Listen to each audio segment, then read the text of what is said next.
Most people spend their entire lives thinking about what they want to achieve. They chase success, dream big, and push forward relentlessly. But here's the problem. That's exactly why most of them fail. The top 1%, they think backward, using a powerful mental tool called inversion. Welcome to Think Wise, where we explore the mental trips that separate the best from the rest. Today, I'm going to show you how thinking backward can give you an edge that 99% of people never discover. Inversion is simple. Instead of only asking, how do I succeed? You ask, what would guarantee my failure? It's solving problems by thinking backward or focusing on what to avoid. Here's why this matters. Our brains are wired with a powerful bias. We overvalue our successes and completely ignore hitting failures. We suffer from something called survivorship bias. We only see what worked, never what didn't. Inversion forces your brain to spot blind spots, reduce errors, and make smarter decisions by focusing on what you normally ignore: the failures, the risks, the hidden dangers. Let me show you inversion in action with one of the brilliant examples from history. It's 1943. World War II is raging. American bombers are being sent on dangerous missions over Nazi-occupied Europe, and they're getting torn apart. For every mission, some planes don't come back. Crews are dying. The military is desperate. The US military brings in their best engineers and analysts. The mission is clear: figure out where to add armor to protect these planes. But here's the catch. Armor is heavy. Add too much and the planes become too slow, can't carry enough fuel, can't complete their missions. They need to be strategic. So the analysts do what seems obvious. They study hundreds of planes that returned from combat. They carefully map out every bullet hole, every piece of damage. A pattern emerges. Most of the damage is on the wings and the tail section. The main body of the plane, relatively untouched. The room full of military leaders and engineers reaches the same conclusion: reinforce the wings and tail. It's right there in the data. It makes perfect sense. But then, a quiet mathematician named Abraham Wald walks into the room. He's a refugee from Austria who escaped the Nazis, and he looks at their conclusion and says something that stops everyone cold. You're looking at the wrong planes. The room goes silent. What does he mean? Wald inverted the entire problem. He said, these planes you're studying, they made it back. The bullet holes you see, those are the places where a plane can be hit and still fly home. You're not seeing the fatal damage because the planes with that damage are scattered across Europe in pieces. Think about that for a second. Every bullet hole on a returning plane is actually evidence of a non-lethal hit. Wald continued, the areas with no damage on these surviving planes, the cockpit, the engines, the main body, those are the kill zones. Planes hit there didn't return for you to study. That's where you need the armor. The military followed his advice. They reinforced the areas with no visible damage, and it worked. Survival rates improved dramatically. Here's the deep lesson. Our brains naturally ignore what we don't see. We focus on visible success and completely miss the invisible failures. Everyone in that room was intelligent, experienced, trained in analysis, but they all fell for the same mental trap: survivorship bias. The bombers that returned were survivors, not representatives of all bombers. Wald succeeded because he thought backward.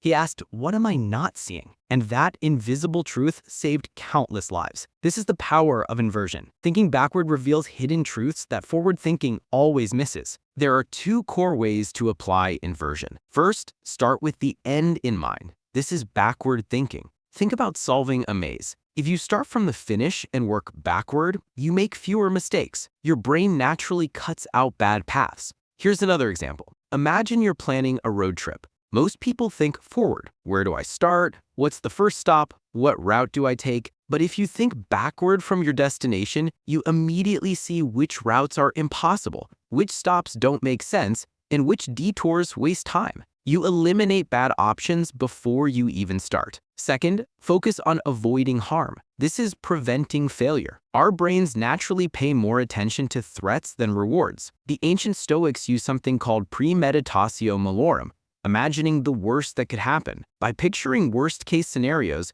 you don't create anxiety. You prepare your mind, reduce uncertainty, and prevent disasters before they happen. Marcus Aurelius, the Roman emperor and Stoic philosopher, practiced this daily. Before important meetings, he would imagine every way things could go wrong, not to worry, but to prepare. He'd think, what if they reject my proposal? What if I lose my temper? What if unexpected news arrives? By imagining these scenarios, he was never caught off guard. He had a plan for every outcome. Now let's make this practical. Here's how to use inversion across 4 key areas of your life. One of the most powerful tools in business is the pre-mortem, or kill the company exercise. Instead of asking, how do we succeed? You ask, it's 1 year from now and our project has failed catastrophically. What went wrong? When you assume something has already happened, your brain becomes 30% better at identifying reasons why.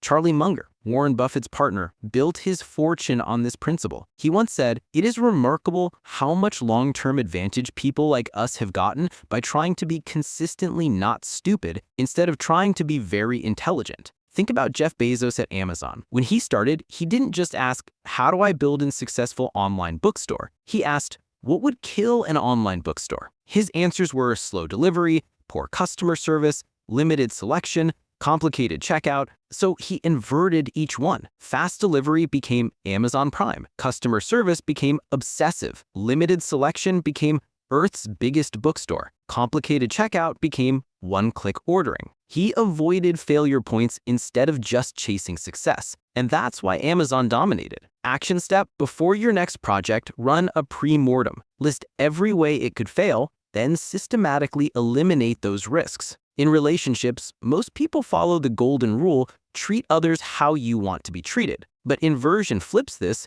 don't do what would harm others. This means understanding that others think differently than you. What feels like love to you might feel like control to someone else. What you think is helpful might be overwhelming to them. By focusing on avoiding harm, avoiding assumptions, avoiding criticism in vulnerable moments, avoiding neglect, you naturally strengthen connections. Action step: in your next conflict, ask, what am I doing that might be making this worse? Instead of, how do I fix them? Here's the truth. Avoiding harm is often easier than forcing good habits. We are more motivated to avoid losses than to pursue gains. Instead of forcing yourself to eat healthy, focus on avoiding what destroys your health: sleep deprivation, junk food, toxic relationships that drain your energy, constant stress without recovery. Think about it this way. If you eliminate just 3 things, staying up past midnight scrolling, eating fast food more than once a week, and spending time with people who make you feel terrible, you'll see more health improvements than adding 10 good habits. Why? Because your body naturally wants to be healthy. You don't need to force it. You just need to stop preventing it. Here's a real example. A study looked at people trying to lose weight. One group focused on adding exercise and healthy foods. Another group focused on eliminating 3 things: sugary drinks, late-night snacking, and sitting for more than 2 hours. The elimination group lost more weight and kept it off longer. Why? Less willpower required, less decision fatigue. Just avoid the harm. Action step: identify your top 3 health-destroying habits, eliminate 1 this week. You'll see bigger improvements than adding 3 good habits. The most powerful use of inversion is in self-awareness. Instead of asking, what should I do? Ask, what patterns in my past mistakes keep repeating? What decisions consistently lead to stress? What behaviors sabotage my goals? This improves your ability to think about your thinking and strengthens long-term planning by learning from your patterns rather than repeating them. Action step: journal 3 times this month when you feel stressed or make a mistake. Look for patterns, then invert them. You've probably heard of the famous marshmallow test, where children who resisted eating 1 marshmallow to get 2 later showed better life outcomes. But here's the inversion insight. The successful children didn't focus on getting the reward. They focused on avoiding the temptation. They turned away, covered their eyes, sang songs. They inverted the problem. Instead of, how do I wait? They asked, how do I not eat it? This is your brain's ability to override impulses by focusing on what to avoid, not what to gain. And this applies to your life right now. Want to save money? Don't focus on how do I save more. Focus on what makes me spend unnecessarily. Delete shopping apps, unsubscribe from marketing emails. Avoid them all. Remove the temptation. Want to be more productive? Don't focus on how do I work harder. Focus on what kills my focus. Turn off notifications. Close unnecessary browser tabs, put your phone in another room, eliminate the distractions. The pattern is clear. The most successful people don't just build good habits. They systematically remove the things that make failure likely.